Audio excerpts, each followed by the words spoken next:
나는 그 아이를 처음 본 날 그의 눈빛이 낯설지 않았다. 15살, 키는 이미 나를 넘어섰지만 어깨는 움츠러들어 있었고 손에는 낡은 지갑 하나뿐이었다.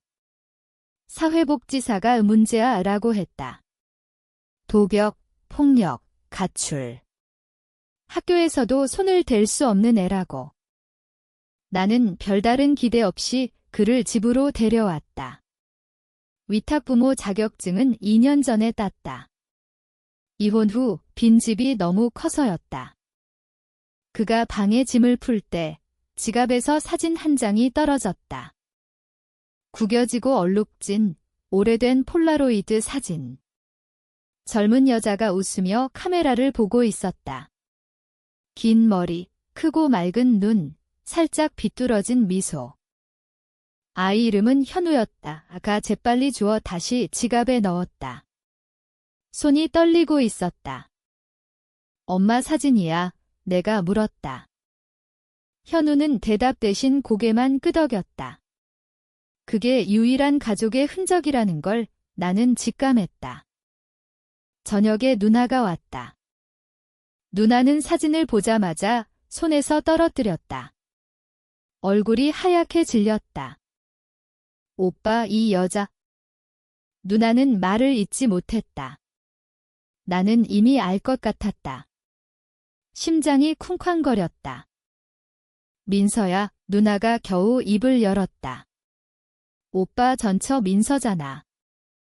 그 이름이 내 입 밖으로 나온 건 12년 만이었다.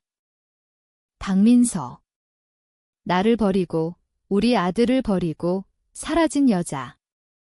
나는 그날 밤 잠을 이룰 수 없었다. 현우의 방문을 살짝 열어보았다. 그는 사진을 베개 밑에 끼고 자고 있었다. 그 아이의 얼굴이 어렴풋이 나를 닮았다는 생각이 들었다. 아니, 닮은 게 아니라 똑같았다. 12년 전 민서가 임신 8개월에 집을 나간 뒤 나는 아들이 사산됐다는 소식을 들었다. 병원에서. 그녀 혼자서. 나는 그 말을 믿었다. 장례식도 치르지 못했다. 그녀가 막았다. 그런데 지금 내 집에 그 아들이 살아 숨쉬고 있다. 나는 아무 말도 하지 않았다. 현우에게도 누나에게도. 그 침묵이 시작이었다. 현우는 처음 한달은 벽처럼 굳어 있었다. 밥을 먹을 때도 나를 보지 않았다. 말은 더더욱 없었다. 내가 먼저 말을 걸면 네 혹은 아니요로 끝. 나는 강요하지 않았다. 나도 그 나이 때 아버지가 돌아가신 뒤 그렇게 살았다. 말하지 않는 게 더 안전하다는 걸 알았다. 점차 현우가 조금씩 풀렸다. 내가 매일 저녁 김치찌개를 끓이자 어느 날 숟가락을 더 달라고 했다. 학교 상담 선생님 전화가 왔다. 요즘 지각이 줄었어요. 작은 변화였다. 나는 민서를 찾기 시작했다. 조용히. 페이스북, 인스타그램, 링크드인. 이름 바꿔 쓸 가능성도 고려해서 얼굴로 검색했다. 3주 만에 찾았다. 최민서라는 이름으로 강남의 고급 아파트에 살고 있었다. 재혼했다. 남편은 중견기업 상무. 자녀 하나, 딸, 사진 속 민서는 여전히 아름다웠다. 웃음이 밝았다. 캡션, 행복한 일상 감사합니다. 나는 그 페이지를 한참 바라보았다. 화가 치밀었다. 억울함이 아니라 차가운 분노였다. 그녀는 아들을 버리고 새 삶을 시작했다. 아들은 지옥을 헤매며 살았다. 그리고 이제 내 앞에 왔다. 우연히. 나는 현우에게 조금씩 다가갔다. 사진 속 엄마, 보고 싶어? 어느 날 물었다. 현우는 고개를 저었다. 보고 싶지 않아. 버린 사람이잖아. 목소리가 떨렸다. 나는 속으로 생각했다. 그래, 버린 사람이다. 그런데 그 버림받은 아이가 내 아들이다. 민서야. 나는 계획을 세우기 시작했다. 직접적인 폭력은 안 된다. 법적으로도, 도덕적으로도. 한국 사회는 그런 걸 용서하지 않는다. 조용히, 천천히, 그녀가 세운 모든 것을 무너뜨리는 방법. 먼저 정보를 모았다. 민서의 남편 회사, 딸 학교, 사는 동네. 모든 걸. 현우가 조금씩 나를 믿기 시작했다. 주말에 같이 축구를 봤다. 나는 울산 팬, 현우는 수원 팬에 티격태격하다가 웃었다. 그 웃음이 12년 전 내가 상상했던 아들의 웃음과 똑같았다. 나는 DNA 검사를 했다. 현우 몰래 머리카락 몇 가닥으로. 결과는 99.9%. 내 아들이다. 나는 그 종이를 보며 울지 않았다. 울음이 나오지 않았다. 대신 차가운 결심만 남았다. 민서를 직접 만날 생각은 없었다. 아직은. 대신 그녀의 삶에 작은 균열을 내기 시작했다. 먼저 익명으로 아동복지기관에 제보했다. 최민서 씨가 과거 미혼모로 아이를 유기한 기록이 있는 것 같습니다. 현재 위탁가정에 있는 아이와 관련 있을 수 있어 확인 부탁드립니다. 증거는 없었다. 하지만 씨앗은 심었다. 그 다음 그녀 딸의 학교 학부모 카페에 익명 게시글. 어떤 학부모님이 과거에 아이를 버렸다는 소문이 있던데 진짜일까요? 구체적이지 않게 의심만 심었다. 효과는 금방 나타났다. 민서의 인스타 업데이트가 멈췄다. 남편의 회사 관련 기사 댓글에 이상한 뉘앙스의 글이 달리기 시작했다. 현우는 어느 날 나에게 물었다. 아빠는 왜 위탁 부모 하세요? 진짜 자식 없어요? 나는 잠시 멈칫했다. 있었는데 잃어버렸어. 현우는 더 묻지 않았다. 나는 죄책감을 느꼈다. 현우를 도구로 쓰고 있는 건 아닌가? 복수를 위해 이 아이를 이용하는 건 아닌가? 밤에 잠이 오지 않았다. 몇 번이나 포기하려 했다. 하지만 민서의 행복한 사진을 다시 볼 때마다 그 생각은 사라졌다. 그녀는 대가를 치러야 한다. 균열이 커지기 시작했다. 민서 남편의 회사에서 감사가 들어왔다. 누군가 익명으로 상무부인 과거 문제를 제보했다. 회사 이미지를 중시하는 곳이라 남편이 압박을 받았다.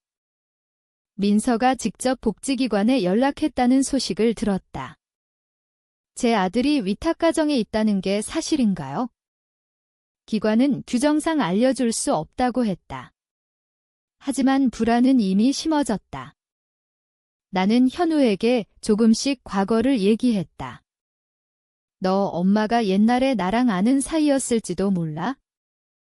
현우는 믿지 않았다. 설마요. 어느 날 민서가 우리 동네에 왔다. 기관을 통해 대략적인 지역을 알아낸 모양이었다. 그녀는 아파트 단지 근처 카페에 앉아 있었다. 나는 멀리서 봤다. 여전히 아름다웠지만 눈에 피로가 가득했다. 나는 현우를 데리고 일부러 그 카페 앞을 지나갔다. 현우가 그녀를 힐끗 보았다. 멈칫했다. 저 여자 사진 속 엄마 같아요. 나는 아무 말도 하지 않았다. 그날 밤 현우가 울었다. 방에서 혼자. 나는 문 밖에서 들었다.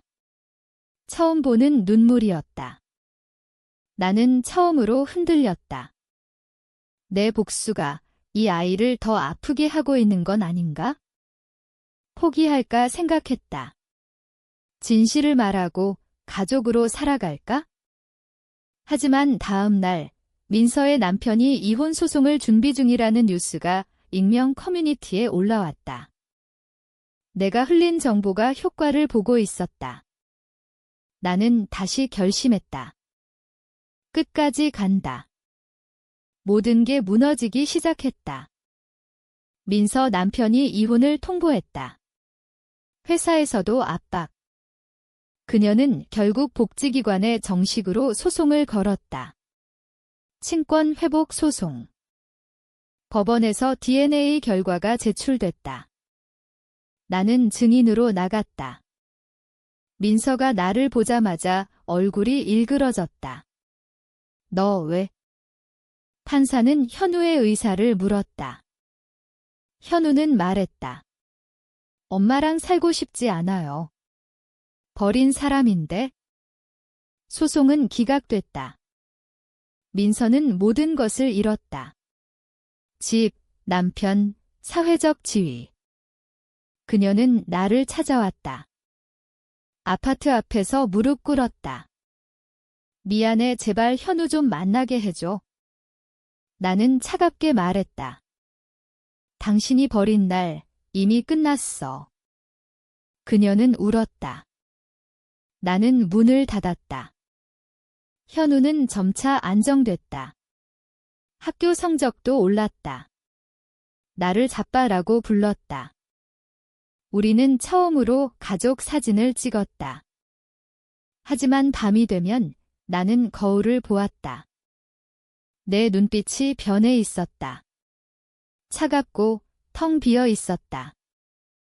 복수는 성공했다. 그녀는 모든 것을 잃었다. 나는 모든 것을 되찾았다. 그런데 왜 가슴 한구석이 이렇게 무거운 걸까? 1년이 지났다. 현우는 대학 진학을 준비하고 있다. 나와 함께 사는 게 당연해졌다. 민서는 소식을 들은 적 없다. 어디론가 사라졌다. 어느 날 현우가 물었다. 아빠, 엄마한테 정말 연락 한 번도 안 했어요? 나는 고개를 저었다. 현우는 잠시 침묵하더니 말했다. 저도 연락하고 싶지 않아요. 하지만 가끔 궁금해요. 그 사람이 지금 어딘가에서 울고 있을까? 나는 대답하지 못했다. 그날 밤 나는 옛날 사진을 꺼내 보았다. 민서와 내가 젊었을 때 웃고 있는 사진. 그리고 현우의 폴라로이드 사진. 나는 사진을 찢지 않았다. 서랍 깊숙이 넣었다. 복수는 끝났다. 그런데 나는 아직도 그날의 침묵 속에 갇혀 있다.